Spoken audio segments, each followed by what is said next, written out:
drove it down, but it sounds, I went through that. Well, it's good once again to welcome the Prime Minister of Israel, Bibi Netanyahu. Obviously, he's no stranger to the White House. I think I've met with Bibi more than any world leader during my tenure as president. We meet at a challenging time. Israel is obviously in a very turbulent neighborhood. And this gives us an opportunity once again to reaffirm the unbreakable bond between the United States and Israel and our ironclad commitment to making sure that Israel is secure. Throughout the summer, obviously all of us were deeply concerned about the situation in Gaza. I think the American people should be very proud of the contributions that we made through the Iron Dome program to protect the lives of Israelis at a time when rockets were pouring into Israel on a regular basis.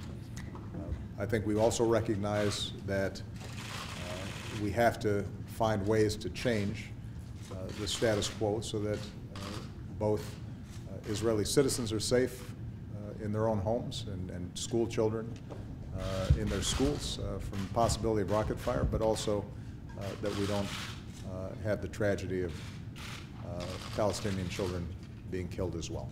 And so we'll discuss extensively both the situation of rebuilding Gaza, but also how can we find a more sustainable peace between Israelis and Palestinians. Our agenda will be broader than that, obviously.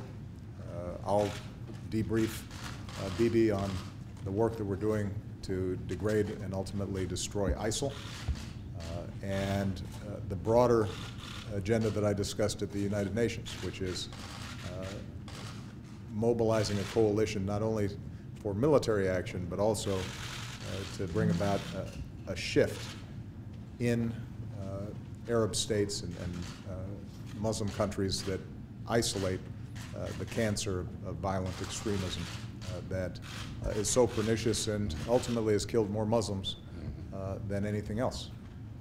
And we'll also have an opportunity to discuss the progress that's being made with respect to dealing with Iran's nuclear program, which obviously has been a high priority for not only Israel, but also the United States and the world community.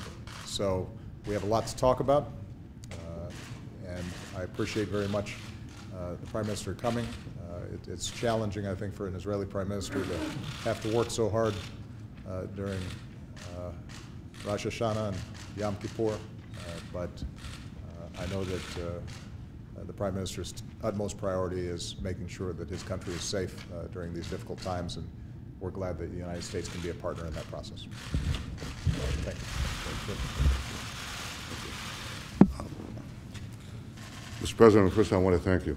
I want to thank you for the unflinching support you gave Israel during our difficult days, the difficult summer we had, expressed in so many ways, but also in an additional installment of support for Iron Dome, which has saved so many lives, across the board. And I thank you for that, and for the continuous bond of friendship that is so strong between Israel and the United States. I also want to thank you for this opportunity to meet with you and to discuss the enormous challenges facing the United States and Israel in the Middle East. There's definitely a new Middle East. I think it poses new dangers, but it also presents new opportunities. As for the dangers, Israel fully supports your effort and your leadership to defeat ISIS. We think everybody should support this. And even more critical is our shared goal of preventing Iran from becoming a military nuclear power. As you know, Mr. President, Iran seeks a deal that would lift the tough sanctions that you worked so hard to put in place and leave it as a threshold nuclear power. And I fervently hope that under your leadership that would not happen. Equally, I think that there are opportunities, and the opportunities, as you just expressed, is something that is changing in the Middle East, because out of the new situation, there emerges a commonality of interest between Israel and leading Arab states.